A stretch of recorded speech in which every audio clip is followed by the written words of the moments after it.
15 kabanata. At nakita ko ang ibang tanda sa langit, dakila at kagilagilalas. 7 anghel na may 7 salot na siyang mga panghuli, sapagkat sa mga yaoy magaganap ang kagalitan ng Diyos. At nakita ko ang gaya ng isang dagat na bubog na may halong apoy.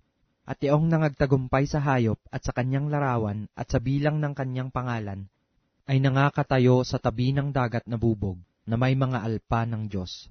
At inaawit nila ang awit ni Moises na alipin ng Diyos at ang awit ng kordero, na sinasabi, mga dakila at kagilagilalas ang iyong mga gawa, o Panginoong Diyos, na makapangyarihan sa lahat. Matuwid at tunay ang iyong mga daan, ikaw na hari ng mga bansa. Sinong hindi matatakot, o Panginoon, at luluwalhatiin ang iyong pangalan? Sapagkat ikaw lamang ang banal, sapagkat ang lahat ng mga bansa ay darating at magsisisamba sa harapan mo. Sapagkat ang iyong mga matuwid na gawa ay nangahayag. At pagkatapos ng mga bagay na ito ay tumingin ako, at ang santuaryo ng tabernakulo ng patotoo sa langit ay nabuksan.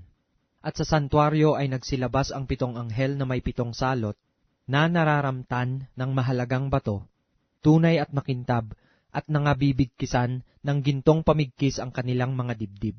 At isa sa 4 na nilalang na buhay ay nagbigay sa 7 anghel ng 7 mangkok na ginto na puno ng kagalitan ng Diyos, na siyang nabubuhay magpakailan-kailanman. At napuno ng usok ang santuaryo mula sa kaluwalhatian ng Diyos at sa kanyang kapangyarihan.